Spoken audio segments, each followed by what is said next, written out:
के बाद कार्यक्रम में आपका एक बार फिर से स्वागत है। संसद की पंचायत का हमारा ये सफर आज है अलवर लोकसभा क्षेत्र में और 3 लोग हमारे साथ हैं। उन तीनों का मैं परिचय कराऊंगा, लेकिन उससे पहले मैं आपको बता दूं कि संसद की पंचायत ये एक पंचायत है। यहाँ फैसला हम नहीं सुनाएंगे, फैसला सुनाएगी जनता, लेकिन यहाँ पर हिसाब किताब हम लोग जरूर लेंगे। और हमारे साथ यहाँ पर मौजूद हैं बीजेपी से विधायक हैं बनवारी लाल सिंघल जी, ये हमारे साथ हैं। टीकाराम जूली जी हैं, पूर्व विधायक हैं कांग्रेस की तरफ से, और दीपक जी हमारे साथ हैं आम आदमी पार्टी से। तीनों लोग हमारे साथ हैं। सबसे पहला सवाल मेरा, और टीकाराम जी आपके पास ही आऊँगा क्योंकि सांसद आपके थे 5 साल, 5 साल सांसद थे, मंत्री भी रहे।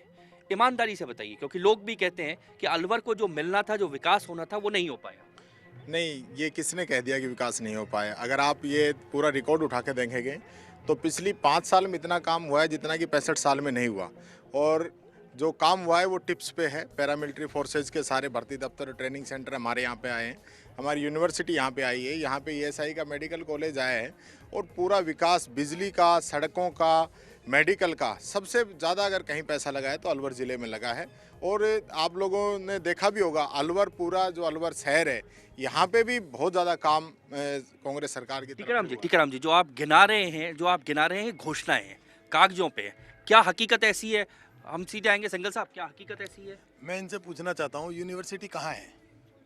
हल्दीना में है कि डडीकर में है कि राजऋषि कॉलेज में बनाने के लिए भारतीय जनता पार्टी के तत्कालीन मुख्यमंत्री वसुंधरा जी ने जो घोषणा की थी उस पे है? कहाँ है यूनिवर्सिटी? हवा में। ये वो हवाई बात कर रहे हैं जिनके आधार पे 2 बार विधानसभा में और 1 बार लोकसभा में जो वर्तमान सांसद महोदय हैं, उन्होंने अलवर के लोगों को वोट लेके और कुछ नहीं करने का तोहफा दिया। ये कह रहे हैं यूनिवर्सिटी हमने फिर आखिर मैं टीकाराम जी आपके पास वापस आ रहा हूँ। फिर आखिर जो वो कह रहे हैं, जो आप कह रहे हैं, ये दोनों आप दोनों के दावे हैं, लेकिन हकीकत क्या है? वास्तव में हकीकत की बात की। हकीकत ये है कि यूनिवर्सिटी हल्दीना में है। आप देखेंगे तो 3 महीने पहले 100 बीघा जमीन का उसमें इंतकाल खुल गया है, यूनिवर्सिटी को जमीन दे दी गई है। 5 साल पहले का वादा था, 3 महीने पहले क्यों? नहीं, इतना प्रोसेस है। बीच में ढडीकर में ज़मीन चिन्हित की गई थी, उसके बाद उसमें कोई जो यूनिवर्सिटी के नॉर्म्स के आधार पे वो ज़मीन में कुछ कमियां थी, उसके बाद ज़मीन हल्दीना में चिन्हित की गई है। और जो हमारे शहर के विधायक कह रहे हैं, वो अब यूनिवर्सिटी को अटकाने की बात कर रहे हैं, वो अब फिर दोबारा इसकी जगह चेंज करवाना चाह रहे हैं और अल्टीमेटली इसका नुकसान आप करना चाह रहे हैं, वो अटकाना चाह रहे हैं। दीपक, ये दोनों लोग हैं, एक के सांसद थे, एक विधायक हैं, दोनों अपनी अपनी बातें कर रहे हैं। बिल्कुल, देखें, हम सभी अच्छे से इस बात को अब समझ चुकी है जनता कि यूनिवर्सिटी का मुद्दा हो चाहे कोई और किसी भी प्रकार के मुद्दे हों, उन मुद्दों का हल इनके पास में नहीं है। दोनों पार्टीज के पास में हल नहीं है। हल होता तो इस प्रकार की स्थितियां ही नहीं होती। मैं आज बात कर रहा हूं वर्तमान सांसद इस समय जो यहाँ पर हैं। वर्तमान सांसद साहब के ऊपर में इतने सारे एलिगेशंस इस समय जमीन से संबंधित लगे हुए हैं।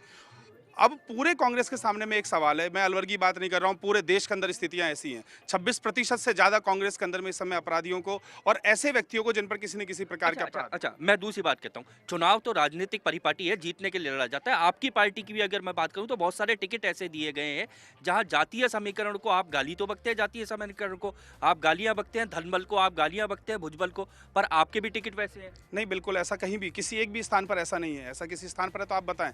हमारा अलवर के अंदर में वीरेंद्र विद्रोही जी हमारे यहाँ पे कैंडिडेट हैं। वीरेंद्र विद्रोही जी हर आदमी परिचित है कि वो जमीन से जुड़े हुए व्यक्ति हैं। किसी प्रकार से जातीय समीकरण नहीं देखा गया यहाँ पर। चूरू में देखा गया, चूरू के अंदर में ये देखा गया कि किसान को टिकट मिले, किसान को निकालकर, किसान नेता को, सारन साहब को निकालकर उनको टिकट दिया गया। वहां पर किसी प्रकार से ये नहीं देखा गया कि किस जाति से संबंधित है। चलिए, आप मुद्दों की बात करते हैं, हम सीधे जनता के पास चलते हैं कि आखिर वो क्या मानते हैं, सबसे बड़े मुद्दे क्या हैं। डॉक्टर साहब, क्या लगता है? क्योंकि राजनीतिक दल अपनी बातें करते हैं, अपने इनके वादे और इरादे दोनों इनके अपने होते हैं, लेकिन आपको क्या लगता है, ये चुनाव देश का महत्वपूर्ण चुनाव है, सबसे बड़ा मुद्दा क्या है? सबसे बड़ा मुद्दा जो है वो 2 ही है। एक तो भ्रष्टाचार कम करना और दूसरा देश को विकास की गति पे आगे लेके जाना। और आपको लगता है कि राजनीतिक दलों को आप वोट देंगे, किसी को भी चुने, क्या भ्रष्टाचार का इन लोगों के पास कोई, मतलब भ्रष्टाचार कम करने का कोई इनके पास मैजिक कुछ है क्या? नहीं, मैजिक तो सिर्फ सोच से ही बदल सकता है। आप जितने ज़्यादा इंस्पेक्टर राज कम करोगे, अपने आप को आउट करोगे, पारदर्शिता लाओगे, डेवलपमेंट की तरफ ध्यान दोगे तो अपने आप कम। भ्रष्टाचार बड़ा मुद्दा है, मैं आप तीनों के पास आऊंगा इस मुद्दे को लेकर। सबसे बड़ी बात क्या है, जो सांसद महोदय मात्र आम जनता के अंदर अपना विश्वास आज तक 15 साल से कंटिन्यू इस अलवर के अंदर उन्होंने नेतृत्व किया है, पर आम जनता उनके लिए आज भी अच्छी नहीं है, क्योंकि उन्होंने जनता के हित के लिए एक भी काम नहीं किया। सिर्फ शनिवार दीतवार को आते हैं, जैसा पूरे जनता को पता है। एक जाति विशेष का काम किया, अपराध को बिल्कुल बढ़ावा दिया ये इन्होंने। सवाल आ गया। मैं पहले उनके पास आता हूं। मैं आगे एक बताऊंगा। बात ये पूछना चाहूंगा सभी पार्टियों से कि दागियों को टिकट क्यों देते हैं? क्या इनके पास बेदाग लोगों की कमी है? और अगर ऐसा है तो उस पर भी मेरा पास सुझाव है कि जिसको भी टिकट दे, जो भी जीत के आ जाए, फिर फास्ट ट्रैक कोर्ट बना दें, 3 महीने में फैसला हो जाए। अपराधी है तो तिहाड़ में जा और ईमानदार है तो संसद में जा।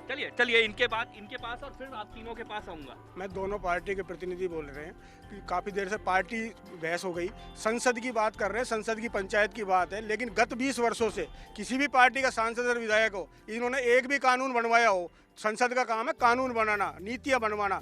इन्होंने एक भी कानून, आज संसद में स्थिति यह है कि अगर एफडीआई की बात होती है तो बाहर से होती है, आधार कार्ड लगता है तो प्राइवेट संस्था लागू कर देती है, भुगतना पड़ता है जनता को। संसद में बैठे जो लोग हैं, संसद में जनता के सरोकार के मुद्दे की बात नहीं करते।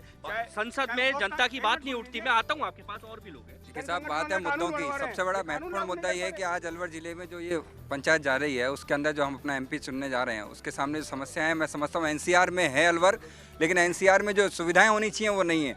खासतौर से यहाँ का एमआईए का जो डेवलपमेंट है वो होना चाहिए। देखिए, ये सीट स्तर पर क्या होता है ये नहीं कहा जा सकता। लोकल स्तर पर हमको ऐसा कैंडिडेट चुनना चाहिए कि जो स्वच्छ छवि का हो और जो स्वच्छ छवि का हो। एक महिला भी हमारे साथ है, इनसे पूछते हैं इनको क्या लगता है कि सबसे बड़ा मुद्दा इस चुनाव में क्या होगा। चुनाव में तो सबसे बड़ा मुद्दा वैसे भ्रष्टाचार और महंगाई है, लेकिन मैं तो महिला हूँ, इसलिए मैं महिलाओं की बात खास तौर से करूँगी कि पिछले 20 सालों से लगातार बाजारवादी नीतियाँ अपनाने की वजह से समाज में आर्थिक विषमता बढ़ी है। जो पिछले 5 साल में काम हुआ है 65 साल में नहीं हुआ। अब बात सुनिए और सुनिए सुन तो लीजिए। और वो विधायक को उसकी जिसकी बात कर रहे हैं ना, जो 60 लाख रुपए था उसको बढ़ा के अशोक गहलोत जी ने 2 करोड़ रुपया किया है, जिसकी वजह से ग्रामीण में विकास। मतलब इसका मतलब इनका इस्तीफा ले ले। नहीं अब आप सुनिए। क्यों हारे फिर 21 क्यों रह गए? नहीं, वो चाहिए हार जीत की मैं बात नहीं करता। नहीं, देखिए हार जीत की बात मैं नहीं करता, सोच की बात मैं बताता हूँ। जब किसान आत्महत्या कर रहा था, 71,000 करोड़ के कर्जे कांग्रेस ने माफ किए। जब बेरोजगारी की समस्या बढ़ रही थी, नरेगा जैसा कानून जो आम आदमी को दिया वो कांग्रेस ने दिया। इसका मतलब जूली साहब 2 वक्त की रोटी देने के लिए अगर फूड सिक्योरिटी बिल अगर कोई लेके आई तो कांग्रेस पार्टी लेके आई है। जूली साहब इस बारे में विरोध है।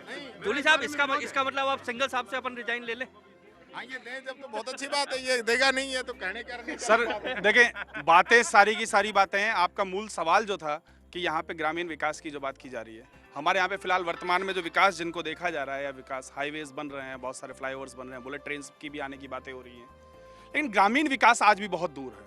मैं पिछले करीबन 6 महीनों से लगातार इस पूरे अलवर जिले के हर ग्राम के अंदर में जाने की कोशिश कर रहा हूँ। आकलन तो आप लोगों ने सर पिछले 67 वर्षों में जो किया है, शायद हो सकता है कि उनका आकलन हो पा रहा हो, दिख रहा हो, और उस प्रकार की स्थितियां हैं कि हम कह रहे हैं कि स्वराज की स्थापना हो, जिस स्वराज की परिकल्पना रखी गई थी संविधान बनाने से पहले, उस स्वराज की स्थापना होने के लिए ग्राम सभाओं का बनना आवश्यक है। लेकिन सीधे ये बिल्कुल बहुत बड़ी बात कही इन्होंने कि अब तक मुख्यमंत्री और मंत्री राजाओं की तरह सचिवालय में बैठे रहे। चलिए अब मैं सीधे आपके पास आता हूँ, आपसे एक बार लेता हूँ, इस सीट को लेकर आपका दावा क्या है? इस सीट को हम जीते हुए हैं।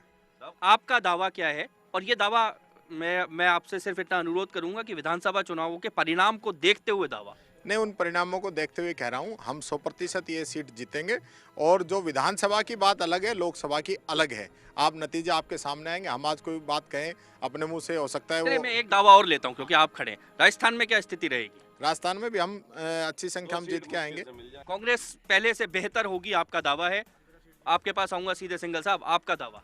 मैं तो सिर्फ अलवर को लेकर इनका अभी कांग्रेस का भी 10.5% हिस्सा है राजस्थान में, और मेरा मानना है कि लोकसभा में ये गिरेगा। 10.5% से नीचे आएंगे ये। इनके 2 सांसद जीतेंगे, इससे अधिक नहीं जीत सकते। मैं और अलवर को लेकर आप क्या दावा करते हैं? तो अब इनकी हवा निकली पड़ी है कांग्रेस की।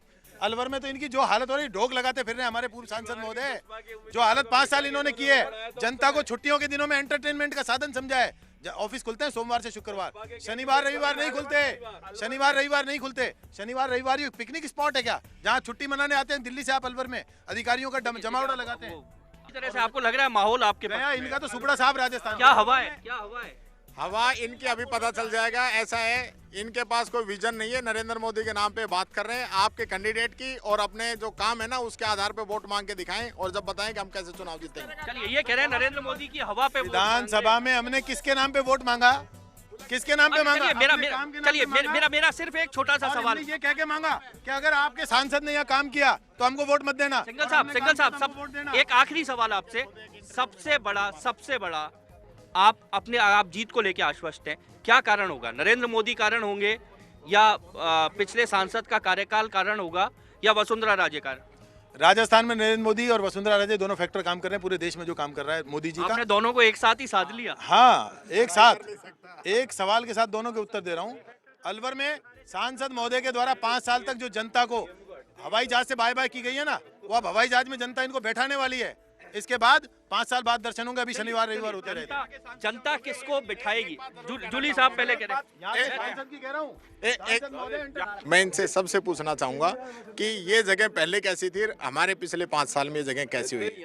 आज इतना अच्छा डेवलपमेंट इस मोती डुंगरी का हुआ है और इस चीज का फायदा इनको मिला है। देखिए, फायदा एक तस्वीर आपको दिखाऊंगा मैं उस तिरंगे झंडे की। वो तिरंगा झंडा जो याद दिलाता है देश के संविधान की, आस्था की, लोकतंत्र की। और यहाँ पर जो आप तस्वीर देख रहे हैं, ये तस्वीर उसी झंडे के नीचे खड़े हुए लोगों की है जो जनप्रतिनिधि है। हालत वही की वही है जो शायद संसद में होती हो या पंचायत में होती हो, स्थिति वही यहाँ पर है।